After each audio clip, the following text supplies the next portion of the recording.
नमस्कार, मैं लोकेश मुखर्जी। ऐसे आपको बता दें, झालावाड़ जिले में अपराध पर शिकंजा लगातार चलाया एसपी अमित कुमार बुढ़ेना रख रहे हैं और लगातार कार्रवाई हो रही है।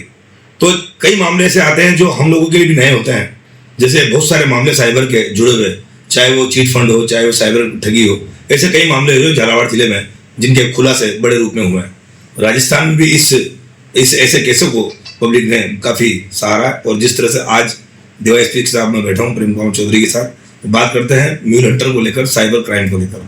जिस तरह से लगातार दूसरी कार्रवाई में सफलता मिली है सर, लगातार साइबर ठगी आखिर होती कैसे है? मतलब अभी जो कार्रवाई की गई है तो पुलिस मुख्यालय द्वारा एक साइबर ठगी, साइबर अपराधों पर रोकथाम के लिए म्यूल हंटर नाम से एक ऑपरेशन अभियान चलाया जा रहा है, जो अप्रैल के पूरे महीने में चलेगा जी। तो इसी के तहत जो म्यूल खाते हैं, इनमें जो साइबर ठगी हो रही है, साइबर धोखाधड़ी हो रही है, इनको लेकर यह विशेष अभियान चलाया जा रहा है। म्यूल खाते क्या होते हैं? म्यूल खाता ऐसे खाते होते हैं जो लोग अपना खाता खुलवा के किसी साइबर ठग को, साइबर धोखेबाज को ये किराए पे देते हैं और उसके बदले में इनको बहुत मामूली सी रकम ये किराए के रूप में लेते हैं।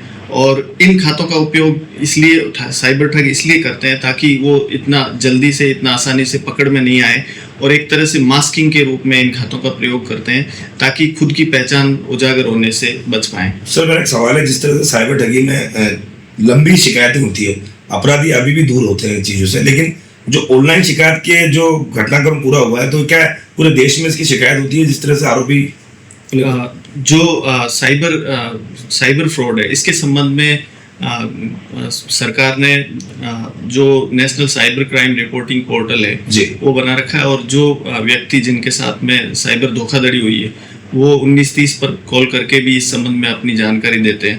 वो कंप्लेंट संबंधित थाने में जाती है और उसकी जब जांच होती है और उस पर एफआईआर भी दर्ज की जाती है, तो उसकी जांच में ये पाया जाता है, क्योंकि जो म्यूल खाते हैं वो 5-6 लेयर में, जैसे ही कोई साइबर धोखाधड़ी की रकम इन खातों में आती है तो साइबर ठगों का ये प्रयास रहता है कि उसको तुरंत उसकी निकासी कर ली जाए, उसको निकाल लिया जाए, और या फिर उनका तुरंत दूसरे खातों में 5-6 लेयर तक ट्रांजैक्शन कर दिया जाए।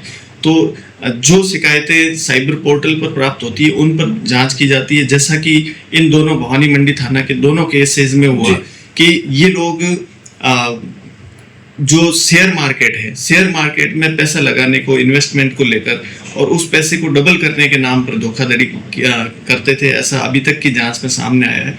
और जैसे ही इनके खातों में, म्यूल खातों में पैसा आता था, तो ये चेक के माध्यम से विड्रॉल कर लेते थे या एटीएम के माध्यम से उसको तुरंत विड्रॉल कर लेते थे या दूसरे म्यूल खातों में ट्रांसफर कर लेते थे। सर, कई राज्यों में साइबर फ्रॉड होता है, अभी तक वो दूर है पुलिस के, लेकिन जिस तरह से झालावाड़ जिले के अंदर एसपी साहब के निर्देश के बाद लगातार जो नई नई कार्रवाई देखने को नजर आ रही है, इसमें हो सकता है बहुत सारे केस भी इसके अंदर इन्वॉल्वमेंट हो, बहुत सारे लोग इसके अंदर इन्वॉल्वमेंट हो। हाँ बिल्कुल, जो अभी जो अभियान चल रहा है, इसके अलावा भी श्रीमान जिला पुलिस अधीक्षक महोदय के मार्गदर्शन में लगातार साइबर अपराधों पर इस तरह की कार्रवाई की जाती रही है और आगे भी की जाती रहेगी।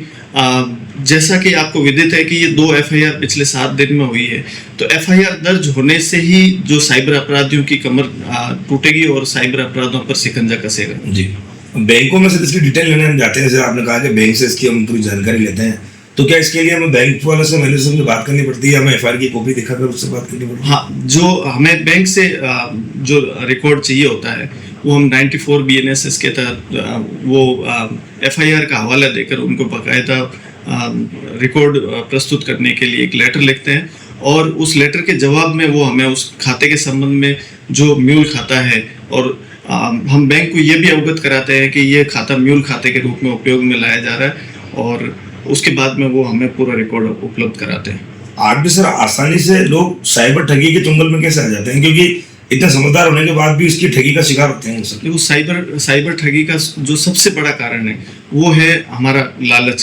कहीं ना कहीं जैसा कि इस केस में हुआ, तो शेयर मार्केट में पैसा इन्वेस्ट करो और उसको डबल करो, ऐसा करके हुआ। तो लोग उस लालच में ये नहीं देखते कि वो कितना ऑथेंटिक है या किस एजेंसी, किस फर्म के थ्रू हम पैसा इन्वेस्ट कर रहे हैं। तो एक बार उस लालच को साइड में रख के, और अगर इस पर थोड़ी बहुत भी वो तहकीकात करके और पैसा इन्वेस्ट करे, तो इन अपराधों पर और इतने बड़े साइबर फ्रॉड से बचा जाना संभव हो पाता है।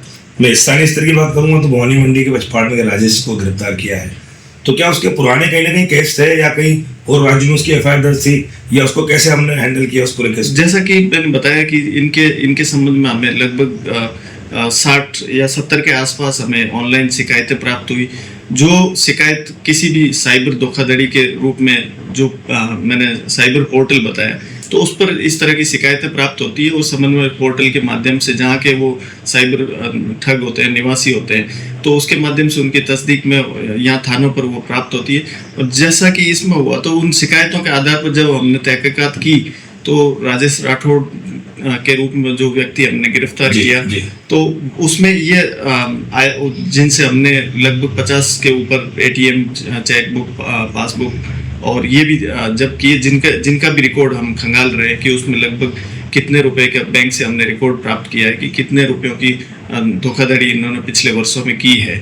तो निश्चित रूप से इसमें जो ऑनलाइन शिकायत है उसी से हमें इसमें सहायता मिलती है। धन्यवाद, पूरी टीम का धन्यवाद सर, जिस तरह से साइबर ठगी को लेकर बड़ा खुलासा किया है। और लगातार हम ये चाहते हैं कि इस तरह के मामले जो इसका उजागर जो है पुलिस करे। खबर 24 न्यूज़ की खास मुलाकात में इतना ही। बने रहे खबर 24 न्यूज़ के साथ। मेरे सहयोगी हेमंत जायसवाल, नमस्कार।